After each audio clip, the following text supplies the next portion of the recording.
kaeling bumi kang di bumi alam namun kasasalam teh nafsu nu mata kaduhu badan anu katumpuhan.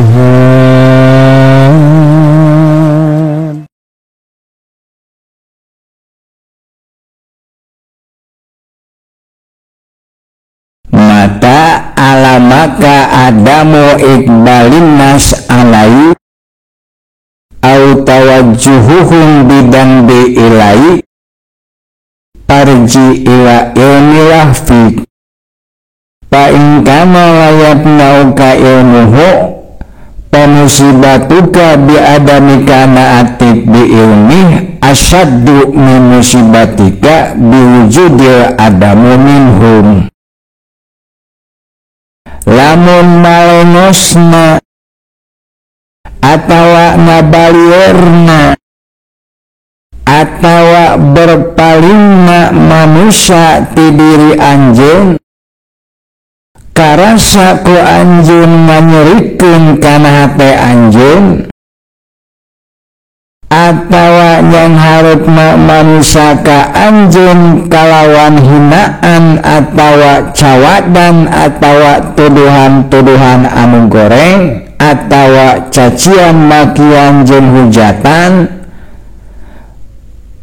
ngajadikeun hate anjeun sedih membuat hate anjeun bersedih mangka kembalilah anjeun kana kasadaran ilmu Allah yen Gusti Allah teh uninga kana kaayaan atawa kana kanyataan diri anjeun anu sabenerna.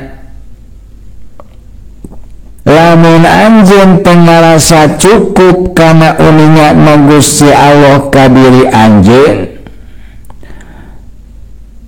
mangka kanyahokeun ku anjeun yen saestuna ari teu ngarasa cukupna anjeun kana uningan Gusti Allah ka diri anjeun eta teh musibah anu leuwih gede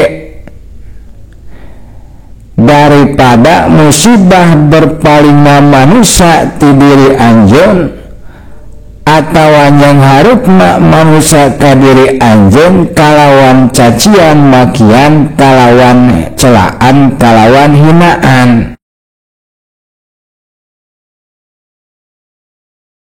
Maksudna dina kahirupan orang masing-masing aya kalana manusia teh berpaling ti diri urang.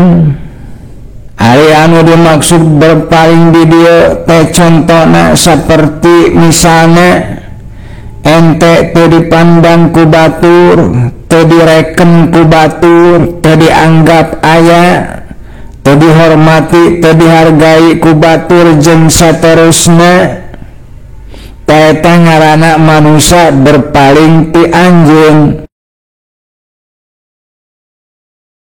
Tuluy aya kalana oge manusia teh nyang hareup ka anjeun tapi nyang hareupna bari moyokan, bari ngahina, bari ngaremehkeun, bari ngabuli, bari ngarendahkeun, bari nyawad, bari ngahujat, bari mitnah jeung saterusna. Eta teh dua perkara nyaeta berpalingna manusia jeung nyawadna manusia ka diri anjeun eta teh bisa disebut musibah. Ta eta mah anu kitu mah musibahna teh musibah leutik. Aya musibah anu leuwih gede tibatan eta nyaeta lamun ente teu ngarasa cukup kana maha uninganna Gusti Allah ka diri ente sehingga ente leuwih peduli kana pandangan anak manusia daripada kana pandangan anak Gusti Allah. Tah eta teh mangrupakeun musibah anu leuwih gede tibatan dihina ku batur.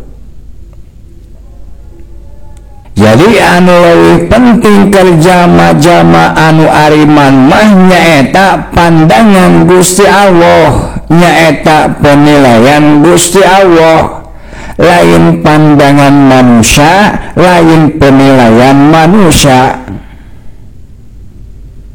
Ari jama anu iman ka Gusti Allah mah, ari jama anu mengenal ka Gusti Allah mah, anu dipikabungahna lain nalika direken ku manusia, lain nalika dipandang ku manusia.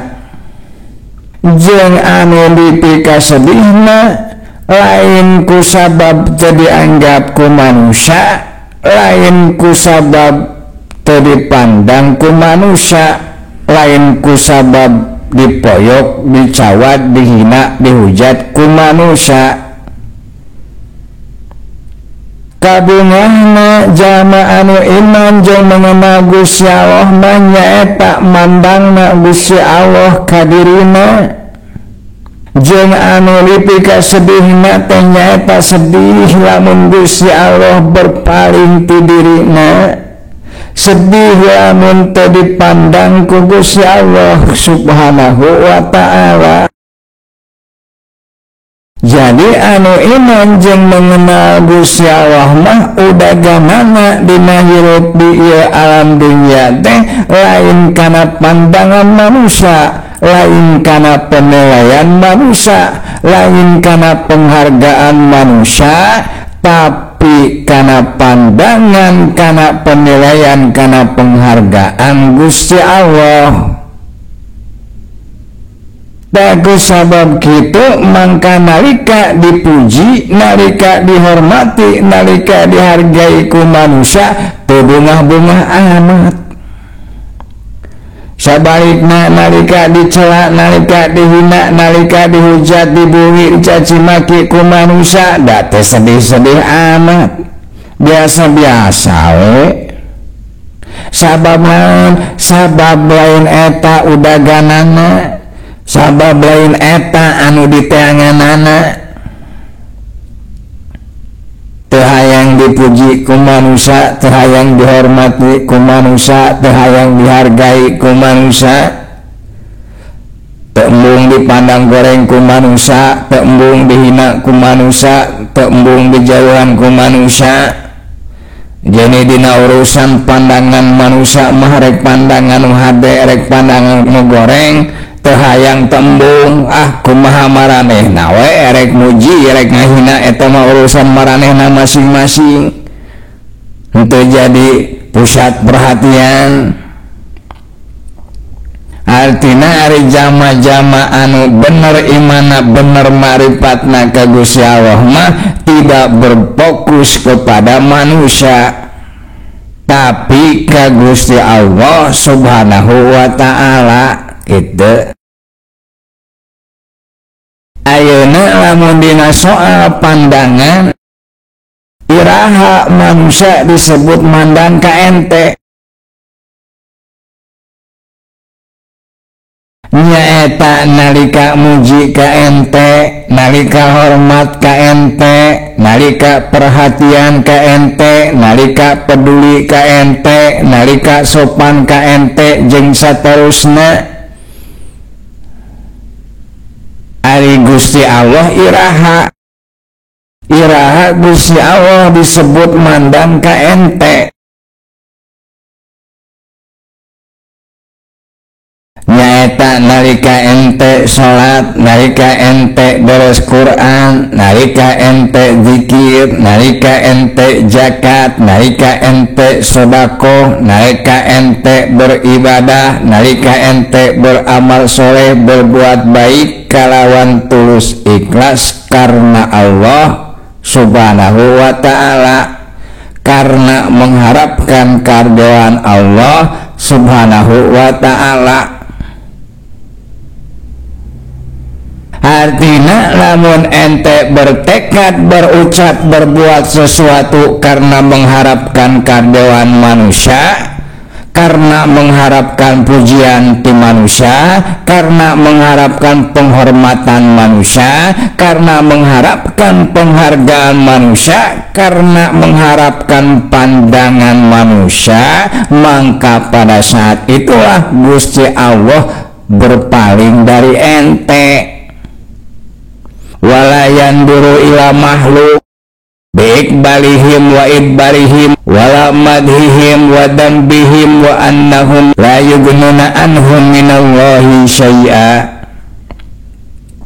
Jeung ari jalma anu iman ka Gusti Allah, anu ma'rifat ka Gusti Allah, hatena teu mandang ka makhluk, tegasna ka manusia. Apakah mereka menghadap ka dirina? Apakah mereka berpaling ke dirina? Apakah mereka memuji ka dirina? Apakah mereka mencela ka dirina? Bukan itu yang paling penting untuk orang yang beriman. Yang paling penting untuk orang yang beriman adalah Gusti Allah.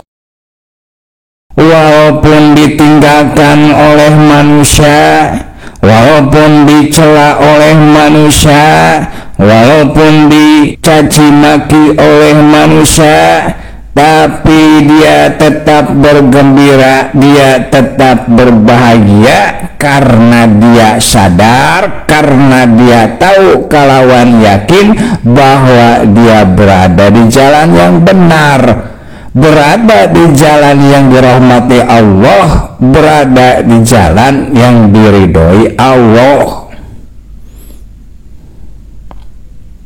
Adapun soal manusia, baik manusia yang memuji ataupun manusia yang mencaci, baik manusia yang menghormati ataupun manusia yang mengkhianati, semua itu hanyalah makhluk.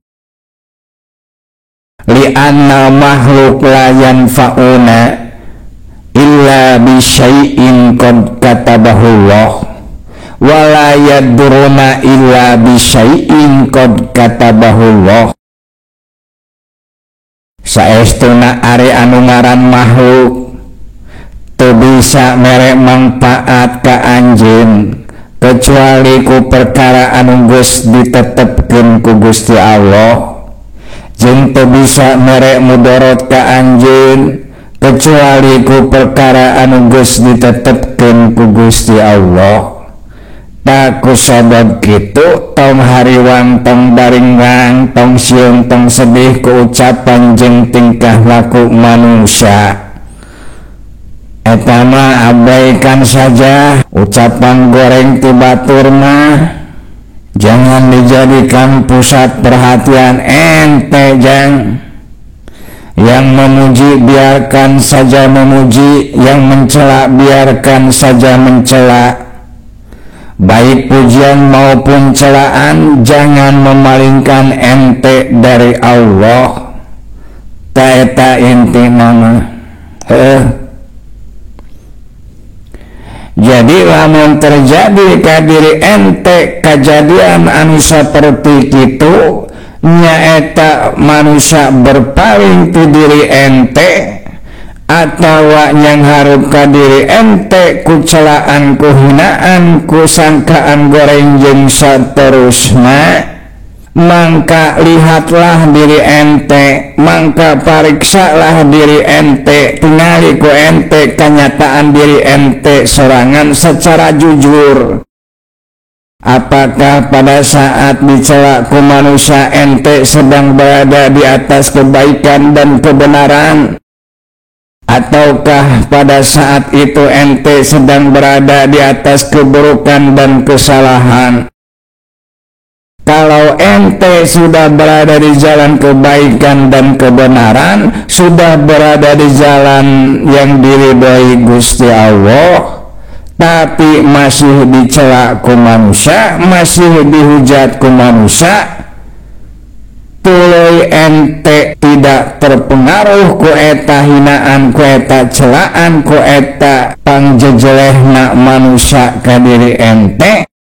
sabab ente geus ngarasa cukup yen Gusti Allah Maha Uninga kana kanyataan diri ente, kana kahadean ente, kana amal kebenaran ente, kana amal kebaikan ente. Mangka lamun kanyataan ente seperti itu teh ente geus kaasup kana golongan jalma anu sidik jeung kana golongan jalma anu beruntung.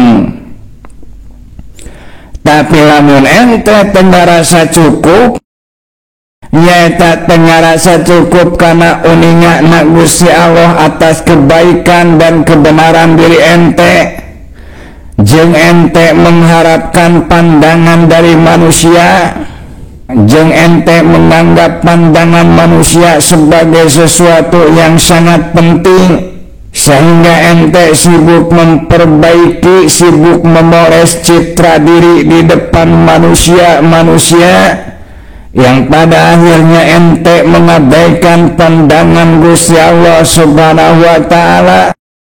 Kemudian ente berpaling dari Allah Subhanahu wa Ta'ala demi citra baik, demi nama baik, demi pujian ti manusia. Mangka kalau sampai hal eta terjadi ka diri ente, ta eta teh ente sudah termasuk kana golongan jalma anu kidib. Nyaeta jalma-jalma anu mendustai imannya sendiri.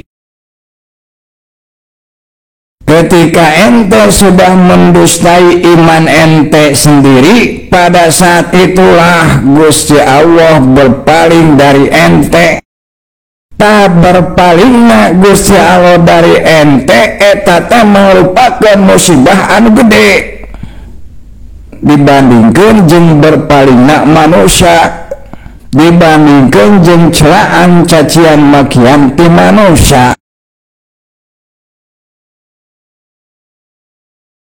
Nah, dina hiji riwayat dicaritakeun aya jalma anu datang ka Rabi'ah al-Adawiyah, manehna mengadukan musibah anu dialamina. Ya Rabi'ah, celakalah saya sedang ditimpa musibah yang besar.